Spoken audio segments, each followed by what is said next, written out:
കുറച്ച് താമരയുടെ വിത്ത് മേടിച്ചായിരുന്നു. അത് ഞങ്ങൾ നട്ടു. നിങ്ങളെ ഒന്ന് കാണിക്കാമേ. ഇതുണ്ടോ? ഇതിനകത്ത് കുറച്ച് കഴിയുമ്പോൾ ഗപ്പിയെ പിടിച്ചിടണം. ഇതിൽ കുറച്ച് പൂക്കൾ വന്നിട്ടുണ്ട്. കണ്ടോ? നല്ല രസമല്ലേ പൂ കാണാൻ?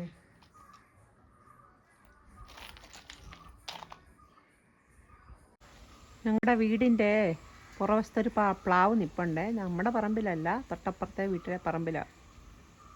ഇത് അവിടെ ഒരു കാക്കക്കൂട് വന്നിട്ടുണ്ട്. കണ്ടോ? കൂട് വെച്ചിട്ടുണ്ട്. ഇപ്പോഴും കാക്ക വന്നിരുന്ന് കരയുന്ന കാണാം. എൻ്റെ കാക്ക എൻ്റെ അടുത്തോട്ട് പോകുന്നുണ്ടോ? കുഞ്ഞുങ്ങളായിട്ടുണ്ട്. തീറ്റ കൊടുക്കുക. ഫുഡ് കൊടുക്കുന്നുണ്ടോ?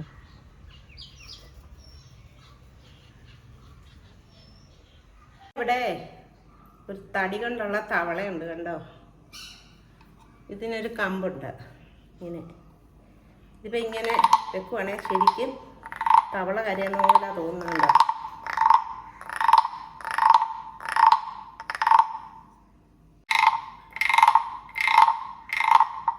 തിരിച്ചിങ്ങനെ കുറച്ചാൽ ആ സൗണ്ട് കിട്ടത്തില്ല. പക്ഷെ ഇത് കണ്ടോ? ശരിക്കും ഈ കമ്പ് ഇങ്ങനെ ഇതിനകത്തോടാണ് ഇടുന്നത്. കുറച്ച് ചക്കക്കുരു കിട്ടിയായിരുന്നേ. അത് ഞാനെന്നാൽ ഒരു ചക്കക്കുരു വെച്ചൊരു വിഭവം ഉണ്ടാക്കാൻ പോവാണേ. നിങ്ങളെ കൂടി ഒന്ന് കാണിക്കാം. ഞാനിത് നേരത്തെ വെച്ച് ചൂടാക്കാമേ.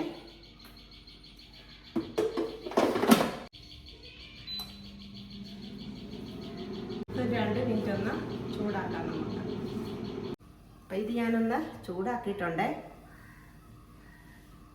ഇനിയിപ്പം വെളിച്ചെണ്ണ ഒഴിച്ചിട്ട്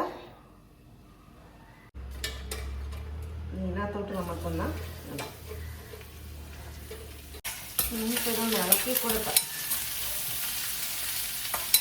പിന്നെ കുറച്ച് മഞ്ഞൾപ്പൊടി, മുളക് പൊടി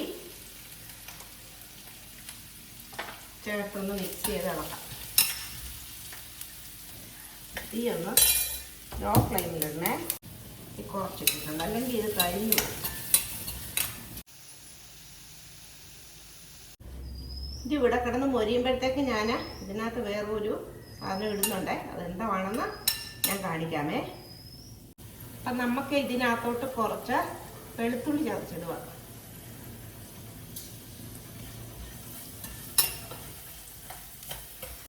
വെളുത്തുള്ളിയോടൊപ്പം തന്നെ ഇതെന്താ ഒരു പുതിയൊരു ചക്കക്കുരു മുട്ടയും കൂടിയിട്ടുള്ള ഒരു മെഴുക്കുവരട്ടിയാണ്. ഇതുവരെ ആരും ഉണ്ടാക്കി നോക്കിയിട്ടില്ലല്ലോ അങ്ങനെ. ഞാനിവിടെ ഉണ്ടാക്കാറുണ്ട്. ഇത് കുട്ടികൾക്കൊക്കെ ഇഷ്ടപ്പെടും. ചക്കക്കുരുവും അതിൻ്റെ കൂടെ ആ മുട്ടയും കൂടി ഇട്ട് ചോറിനകത്ത് ഇളക്കി കഴിക്കാമെങ്കിൽ കുട്ടികൾക്കൊക്കെ ഒരുപാട് ഇഷ്ടപ്പെടും. മുട്ട കഴിക്കാത്ത കുട്ടികളാണെങ്കിലും ഇങ്ങനെയാണ് നിങ്ങൾ ഉണ്ടാക്കി നോക്കിയിട്ട് അവർ കഴിക്കും. വൈകുന്നേരത്ത് സ്കൂളിൽ നിന്ന് വന്നാലും ചോറിനോടൊപ്പം ഇത് കഴിക്കാൻ പറ്റും. അതേ ഈ മുട്ട ഇങ്ങനെ, മുട്ടയുടെ മഞ്ഞ ഇടരുത്, വെള്ളം. ഞങ്ങൾക്ക് ഒരു മുട്ടയുടെ വെള്ളം ചേർത്തിട്ടുള്ളൂ. കൂടുതൽ ചക്കക്കുരു ഉണ്ടെങ്കിൽ കൂടുതൽ നമുക്ക് ചേർക്കാം. സൂപ്പർ ടേസ്റ്റാണ് കേട്ടോ. നമ്മൾ ഈ ഇലത്തോരനൊക്കെ വെക്കുമ്പോൾ നമ്മൾ മുട്ട ഒന്നായിട്ട് ഉടച്ചിട്ട് ഇളക്കി കഴിക്കുന്നവരുണ്ട്. ഈ മസാലയൊക്കെ ആണെങ്കിൽ അതായത് മുളക് പൊടിയും ഉപ്പും ഒക്കെ ഈ മുട്ടയിലൊന്ന് പിടിക്കുമ്പോഴത്തേക്ക് മുട്ടയുടെ വെള്ളയിലൊന്ന് പിടിക്കുമ്പോഴത്തേക്ക് നല്ലൊരു ടേസ്റ്റ് വരും. ഒരുപാടൊന്നും ഒഴിക്കണ്ട. ആ ചക്കക്കുരുവിനകത്ത് ഇടാൻ വേണ്ടിയിട്ട് ഞാൻ ഇച്ചിരി കരിവേപ്പില പറിക്കാൻ പോവാണേ. ഞങ്ങളുടെ കരിവേപ്പില കുറച്ച് വെട്ടിയായിരുന്നു നേരത്തെ. ഞാനത് നിങ്ങളെ ആ വീഡിയോ കാണിച്ചിട്ടുണ്ടല്ലോ, വെട്ടുന്ന വീഡിയോ. അത് ഇപ്പം ഇങ്ങനെ കിളിച്ചു.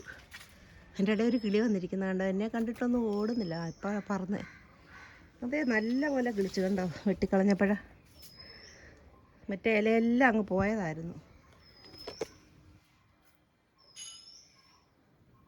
നന്നായിട്ട് കിളിക്കുന്നുണ്ട്. ഇപ്പം കുറച്ച് കരിവേപ്പില ഞാൻ ഇതേന്ന് എടുക്കുന്നില്ല. അത് കിളുത്ത് വരട്ടെ. ഇവിടെ ചെറിയൊരു കരിവേപ്പ് നിൽപ്പുണ്ട്. അതേന്നപ്പം നമുക്ക് കരിവേപ്പില പറിക്കാം. ഞാൻ തന്നെയാണ് വീഡിയോ എടുക്കുന്നത്. ഹസ്ബൻഡ് ഇവിടെ ഇല്ല.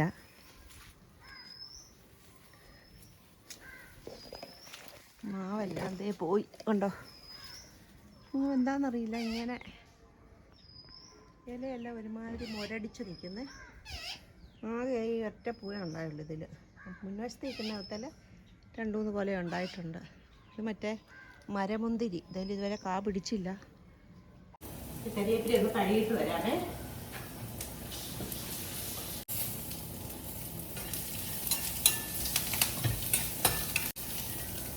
മെഴുക്കോടിയൊക്കെ നന്നായിട്ട് മൊരിഞ്ഞിട്ടുണ്ട്. ഈ ചൂടിക്കിടന്ന് കുറച്ചുകൂടെ ഒന്ന് മൊരി. നമ്മൾ തീയൊക്കെ നിർത്തിയപ്പോഴത്തേക്ക് ഇത് തന്നെ ഇവിടെ കിടന്ന് നന്നായിട്ട് മൊരിഞ്ഞു കേട്ടോ. അപ്പം ഈ മുട്ടയ്ക്ക് നല്ല ടേസ്റ്റ് ഉണ്ട് ഇങ്ങനെ ഉണ്ടാക്കിയപ്പോഴും. മീൻ മേടിക്കാൻ എന്നും പറഞ്ഞ ഒരാൾ പോയിട്ട് ദേ ഇപ്പോഴാണ് വരുന്നത് കണ്ടോ.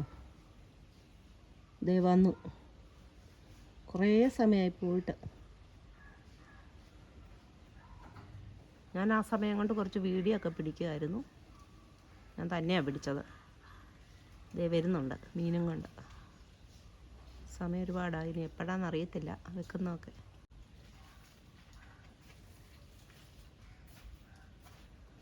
മീൻ കിട്ടിയോ? മീൻ കിട്ടിയോ? എന്തോ മീനാ? ഇത്തിരി സമയമല്ലോ പോയിട്ട്. മീൻ മേടിച്ചോണ്ട് വന്ന്, കിളിമീൻ. നിങ്ങളുടെ നാട്ടിൽ എന്തോ ഈ മീനിന് പറയുന്നതെന്ന് പറയണേ.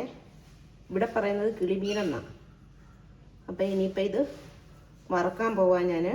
മീൻ്റെ പെരട്ടി ഇങ്ങനെ മുളക് പൊടി, കുരുമുളക് പൊടി, ഉപ്പ് ഇട്ട് ഒന്ന് വറുത്തെടുക്കാം നമുക്ക് ഉച്ചക്കലത്തേക്ക്.